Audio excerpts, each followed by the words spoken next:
বুঝে ওঠা যায় না আহত যোদ্ধা কিভাবে আহত যুদ্ধের উপর আক্রমণ করে। জুলাই আগস্টের জীবন দেওয়ার 1 বছর না হতেই আমার ভাইদের উপর যে হামলা হয়েছে, আমি এটার বিচার চাই।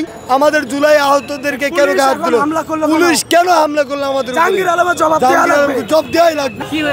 পুলিশ ভুয়া এবং একটা সন্ত্রাসী গোষ্ঠী আমার জুলাই যোদ্ধা ভাইদের উপর অতর্কিত হামলা করেছে, সেখানে আমার ভাইরা চরমভাবে আহত হয়েছে। আমি এটার বিচার চাই। জুলাই আগস্টের জীবন দেওয়ার 1 বছর না হতেই আমার ভাইদের উপর যে হামলা হয়েছে তার বিচার চাই। পুলিশ এটাই বলছে যে যারা আক্রমণ করছে, যারা আজকে জুলাই যোদ্ধাদের উপর আক্রমণ করছে ওরা ফেক যোদ্ধা, আর যারা আক্রমণ করছে ওরা রিয়েল যোদ্ধা। তো আমার এটাই প্রশ্ন, আমার শরীরে যে 200-এর উপরে বুলেট, এই বুলেট কে মারছিল? এই বুলেট কে মারছিল? শেখ হাসিনা নাকি সমন্বয়করা? আমি কেমনে ফেক জুলাই যুদ্ধ হই? আমি কেমনে ফেক জুলাই যুদ্ধ হই? হ্যাঁ, কার্ড আছে আমার কাছে, এই যে। আচ্ছা, আর যারা আপনাদের উপর আক্রমণ করেছে তাদের কাছে কি কোনো কার্ড পেয়েছেন? তারা তো কার্ড দেখানোর ইতে আসেনি, ওরা আসে আক্রমণ করতে। ওরা আক্রমণ করছে, আমার এটাই বুঝে ওঠা যায় না আহত যোদ্ধা কীভাবে আহত যুদ্ধের উপর আক্রমণ করে।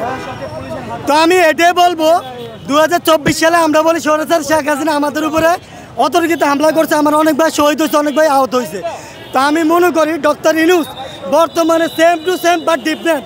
আদা ডক্টর ইউনূস মাফি কইস, আদা কুল্লা হাইওয়ান, আদা খালফ, আদা সোরতা মাফি কইস, সেম আদা সোরতা, আদা পুলিশ সেম স্বৈরাচার। আপনারা এখন ডক্টর ইউনূসকে স্বৈরাচার বলছেন? হ্যাঁ, কেন আমাদের উপরে কেন আক্রমণ হয়? আমরাই বসেছি। হ্যাঁ, আমরা বসেছি। এখন কেন আপনারা ডক্টর ইউনূসকে স্বৈরাচার বলছেন? যেমনটা আমরা বৈষম্যহীন বাংলাদেশ চেয়েছিলাম, বৈষম্য দূর করেছি, কিন্তু বৈষম্য দূর হয়নি, এখনো বৈষম্য রয়ে গেছে। যারা ক্ষমতা আসে ওরে বৈষম্য ঘটায়।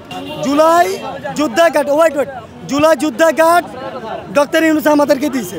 পুলিশ কিভাবে বলতে পারে যারা আক্রমণ করছে ওরা রিয়েল যোদ্ধা, আমরা ফেক যোদ্ধা? আমার শরীরে 200-এর উপরে চড়া বুলেট আছে, আমার সিনায়।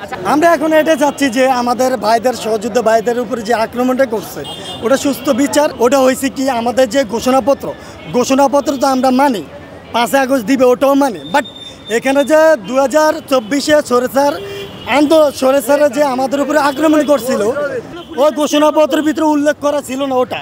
এমনকি আমাদের আহত যোদ্ধা এবং কি শহীদ ওই তালিকাটা উল্লেখ করা নাই। যে ঘোষণাপত্র এটা একটা কবিতার মতো, একটা বাচ্চা এই কবিতাটা লিখতে পারে। যে কবিতাটা লেখছে ওনাকে বলবো একটু ভালো করে কবিতাটা লেখুন। যেই খসড়া দিয়েছে সেই খসড়াই অনুযায়ী একটা সম্পূর্ণ পচা মূলা সমান। আর এই হামলা কেন করছে? উপদেষ্টা জাহাঙ্গীর আলমকে জবাব দিতে হবে। আমাদের জুলাই আহতদেরকে কেন পুলিশ কেন হামলা করলো আমাদের? জবাব দেওয়াই লাগবে। আর এর পিছনে মাস্টার মাইন্ড ছিল এনসিবি এর পিছনে মূল ছিল মাস্টার মাইন্ড। আমরা এমআইএস করতে চাইছিলাম না, আমরা গ্যাজেট করতে চাইছিলাম না, সম্পূর্ণ এমআইএস এর। আমি বলি এনসিবির একটা নেতাকে দেখাতে পারবে না কেউ এমআইএস করছে, কেউ গ্যাজেট মুক্ত হয়েছে। শুধু আমাদেরকে গ্যাজেট মুক্ত করেছে আমাদেরকে মারার জন্য। আমি কালকে সেদিন আমাদের কুষ্টিয়াতে যে দৌলতপুর যে একজন আছে তারা আমি বলছি জুলাই নিয়ে তালবানা চলবে না।